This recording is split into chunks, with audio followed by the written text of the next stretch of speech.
Bonjour à tous, dans cette vidéo on va voir comment se connecter à une base de données SQL en utilisant PHPMyAdmin. Pour rappel, une base de données c'est un peu la destination finale des informations de l'utilisateur. Lorsque dans un site l'utilisateur doit s'inscrire, il doit forcément renseigner ses informations comme son nom, son prénom, son portable, son adresse email, etc. Tu l'auras compris, c'est donc dans la base de données que toutes ces informations seront stockées. Mais avant de pouvoir stocker ces informations là dans la base de données, il faut d'abord se connecter à la base de données en question. Ce qu'on va faire dans un premier temps, c'est qu'on va aller sur le navigateur et ici dans la barre de recherche on va taper localhost.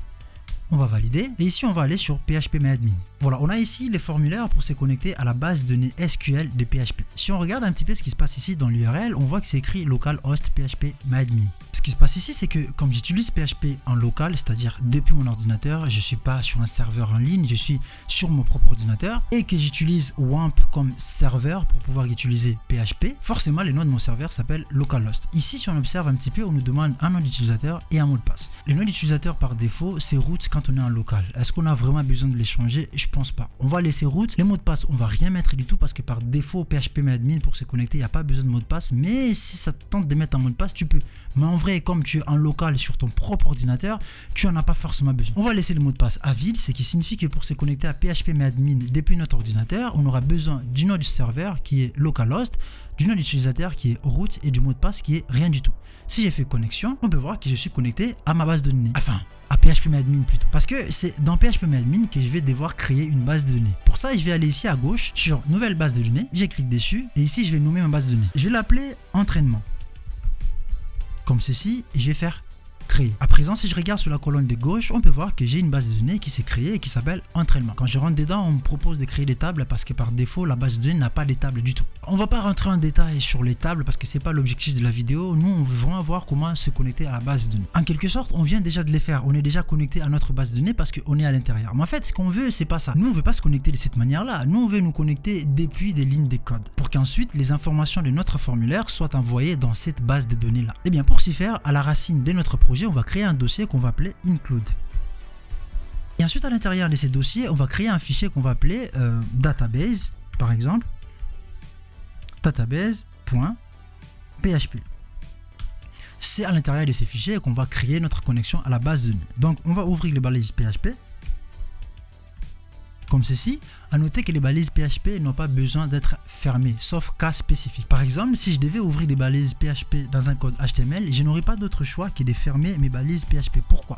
Parce que si je laisse ouverte comme ça, PHP considère que tous ces codes-là est censé être du PHP, alors que c'est du code HTML, et on peut voir que ça me les a marqués en mode erreur. Tout simplement parce que PHP, lui, il lit tout ça comme du code PHP, alors que c'est pas le cas. Pour éviter ça, qu'est-ce que je vais faire? Eh bien, je vais clôturer ici la fermeture de ma balise PHP. Comme ça, PHP sait que ici, en sortant de cette balise-là, c'est plus du code PHP, mais à l'intérieur de ces deux balises-là, c'est du PHP. Donc mon code PHP sera ici et non pas ici. Si je vais mettre un code PHP ici, il faut qu'à nouveau j'ouvre d'autres balises PHP. Bon, vous avez compris le principe. Bref, on passe. On va repartir sur notre page database pour nous connecter à notre base de données. Ici, vous l'aurez compris, soit je ferme ma balise PHP, soit je laisse comme ça.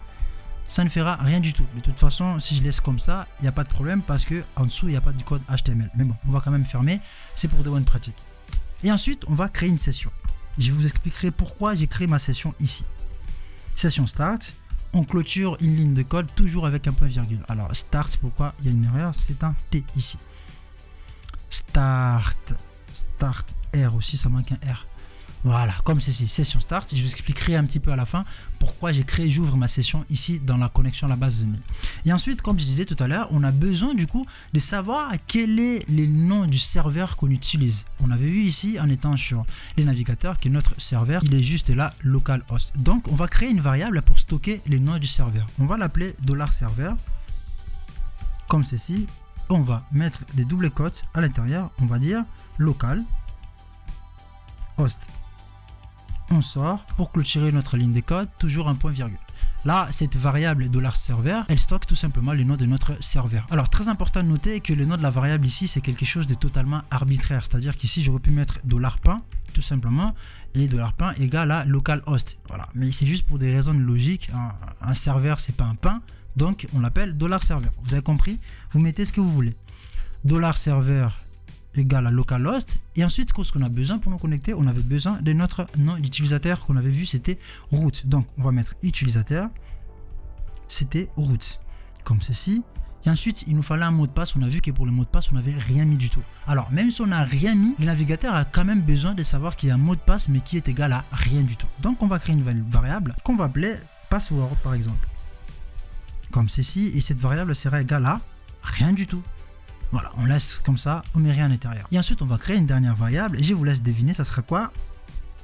Les noms de notre base de données. Et oui, on a créé une base de données qu'on a appelée entraînement. Donc, on a besoin de savoir dans quelle base de données on veut se connecter. Donc, nous, on va se connecter dans la base de données qui s'appelle entraînement. Donc, on revient dans notre code. On va taper dbname sera égal à entraînement. Comme ceci. À présent, la connexion à notre base de données, enfin, en tout cas, on a créé des variables qui stockent toutes les informations concernant notre base de données. Maintenant, on va créer notre connexion SQL. On va faire $connexion. Donc, cette variable là, pareil, c'est arbitraire, vous l'appelez comme vous voulez, sera égal à new mysql i. Ça, c'est une fonction des PHP, en tout cas des SQL, qui permet de se connecter à la base de données, tout simplement. Et à l'intérieur de ces paramètres, on va rentrer quoi? Enfin, ces parenthèses, on va rentrer des paramètres. Quels sont les paramètres qu'on va rentrer? Eh bien, ce sont $server, $user, $password, $dbname, qui sont tout simplement des variables qui stockent les informations nécessaires pour se connecter à notre base de données. Donc, on commence ici $server, virgule, on met ici $utilisateur, alors déjà c'est un $utilisateur, virgule, on met $password, comme ceci, virgule, et en dernier c'est $dbname. Voilà, comme ceci, et on sort pareil pour clôturer une ligne de code, toujours un point virgule à la fin. À présent, on a créé notre variable qui nous permet, en tout cas notre ligne de code qui nous permet de nous connecter à notre base de données. Maintenant, ce qu'on va faire, on va créer un message pour nous signaler que la connexion a réussi ou pas. Pour ce faire, on va mettre un if différent des $connexion. Je vous expliquerai juste après à quoi consiste cette ligne de code là. Je vais faire ceci, donc je vais ouvrir mes crochets et je vais dire die de erreur lors de la connexion à la base des données, comme ceci. Je vais faire un 2 points, je sors, je concaténer cela avec un $connexion flèche error. Donc, je sors à l'intérieur de ma parenthèse pour clôturer ma ligne de code. Else, donc sinon, pas de panique, je vais vous expliquer ça juste après.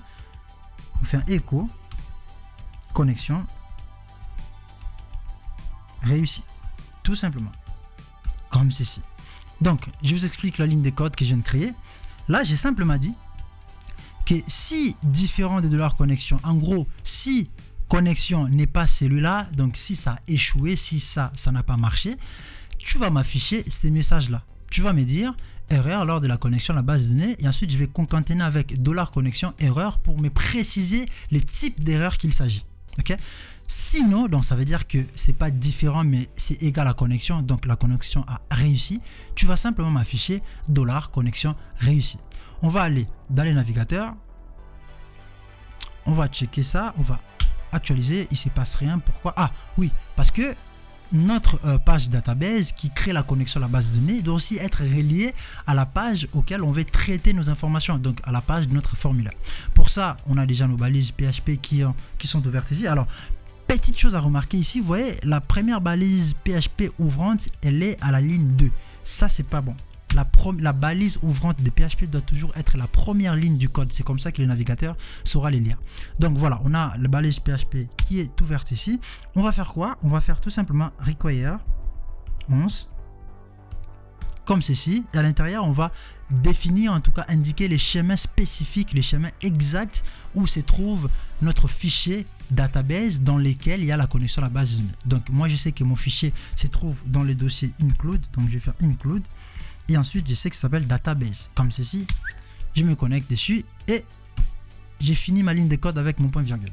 Voilà, normalement ici, je viens de me connecter à mon fichier qui, lui, est connecté à ma base de données. Donc, si j'actualise mon formulaire à présent, bim, j'actualise et là, on me dit bien connexion à la base de données réussie. Alors, ça aurait pu ne pas réussir, hein, mais là, comme tout est bien fait, donc forcément, la connexion a réussi. Alors, si on essaie de créer une erreur, par exemple, quel type d'erreur qu'on peut créer? Si je fais par exemple ça comme ça, est-ce qu'il va... Non, pas forcément. Si j'ai fait une erreur ici, par exemple, je rajoute un G et que je vais dans mon code et que j'actualise, il va me dire quoi? Fatal erreur, classe MySQL, tu vois, il me dit cette classe-là n'existe pas. Donc, il me le dit, c'est dans la ligne 7 de mon fichier database. Effectivement, si je repars à la ligne 7 de mon fichier database, j'ai fait n'importe quoi ici. Donc, il m'a affiché l'erreur parce que je lui ai donné cette ligne de code là aussi, pour lui dire affiche-moi les types d'erreurs qu'il s'agit. C'est pour ça qu'il m'a indiqué les types d'erreurs. Donc, c'est des types fatal error. Donc, voilà un petit peu. Donc là, j'ai corrigé et je vais réactualiser ma page. À présent, on peut voir que la connexion à la base de données a bien réussi. Donc maintenant, tu peux faire ton traitement, traiter ton formulaire, etc., etc., etc. Maintenant, je vais vous expliquer pourquoi est-ce que j'ai mis la session start ici. Parce qu'en fait, dans chacune des pages auxquelles vous aurez besoin d'utiliser du code PHP, ou en tout cas de faire transiter des informations d'une page à une autre, vous aurez forcément besoin de mettre session start, de démarrer la session. Or, si vous ne le faites pas ici, dans la connexion à la base de données, vous aurez besoin de les faire dans chaque page à chaque fois. Le fait que moi je l'ai fait dans la connexion, dans la page qui traite de la connexion à la base de données, ça veut dire qu'à partir du moment où j'appelle, où je me connecte à ma base de données, j'ai plus besoin d'ouvrir une session. D'ailleurs, si j'essaye d'ouvrir une nouvelle session sur cette page-là, il va me donner un message d'erreur. J'actualise, il va me dire notice session start as a session has already been started. En gros, session start est déjà ouverte quelque part, mais tu les réouvres à nouveau sur index.php ligne 3. Effectivement, ligne 3 index.php, j'ai session ouverte qui est déjà ouverte. Donc lui, il a bien détecté que c'était déjà ouvert quelque part ici. Comment ici? Eh bien parce que tout simplement, j'ai importé les fichiers dans lesquels se trouve le traitement de la base de données dans ma page index.php, et comme dans ces fichiers-là, il y a la session qui est ouverte, eh bien et la session ouverte s'importe aussi dans ma page index.php.